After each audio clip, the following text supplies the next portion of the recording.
So hello guys, for today's video ay pag-uusapan natin kung bakit nga ba na-frozen ang ating SP liter at bibigyan ko rin kayo ng kaunting story time tungkol sa experience ko sa pagka-frozen ng aking SP liter. Kung gusto nyo malaman kung ano ito ay stay tuned lamang. So bibigyan ko muna kayo ng story time tungkol sa aking SP liter. So March 2024, problema ko na talaga yung laging pagka-frozen ng SP liter ko.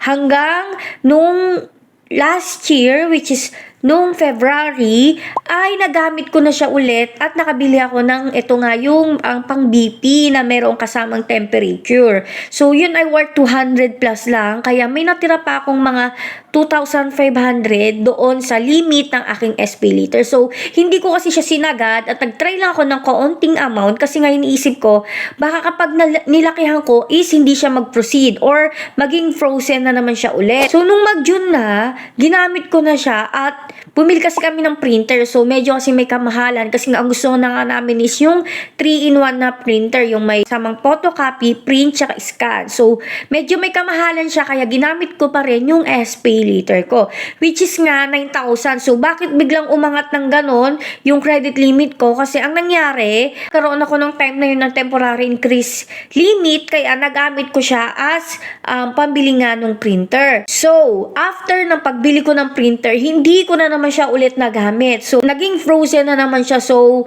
wala akong magawa kasi nga syempre baka naisip ko dahil nga baka sinagad ko, kaya tuloy na frozen siya ulit. Bumalik siya ulit sa pagka-frozen. Yun yung tingin ko na dahilan kasi never naman ako na-miss nung payment. Actually talaga yung sa unang frozen ko, one time lang talaga ako na-miss ng payment nun kasi nga nag-try ako kung ano mangyayari kapag na-overdue, which is ginawan ko rin yun ng video na nag-try ako kung ano nga ba mangyayari kapag na-overdue ka dito sa SP liter. At nangyari lang yun sa loob ng 3 days kasi nga binayaran ko rin agad dahil nga ayoko nang sumobra pa ng or umabot pa ng 1 week yung pagka-overdue ko sa SP liter. Pero nga yung consequences nga is nangyari, naging frozen yung SP liter ko sa sobrang tagal na panahon, hindi ko talaga siya magamit.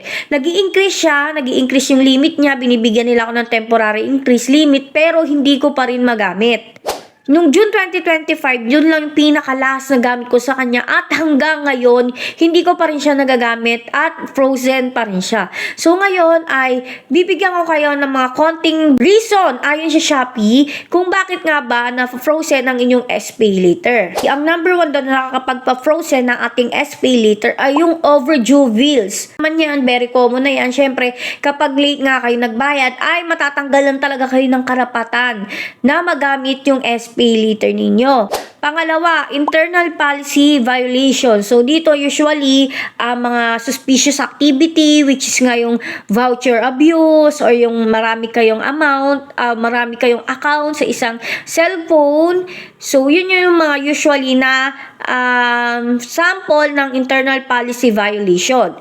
So, isa rin daw reason kung bakit na-frozen ng ating SP liters is yung inactivity. So, dito kasi medyo aminado ako dito. Nung last time nung unang time na nagkaroon na nag-frozen ng habang panahon yung SP liter ko, nag-switch ako sa Lazada. So, yun yung kasi yung ginamit ko yung last pay liter kasi doon, parang one time lang yata ako na frozen. Pero nung pagka full payment ko or pagbayad ko, bumalik din siya agad. So, pero di siya Shopee, kahit na nagbayad ako, ay hindi pa rin siya bumalik at frozen lang siya palagi. Kaya nag-switch ako at ang ginamit ko na lang palagi ay Lazada. Kaya siguro hindi rin talaga bumabalik yung SP liter ko kasi nga naging inactive ako sa SP liter or sa Shopee.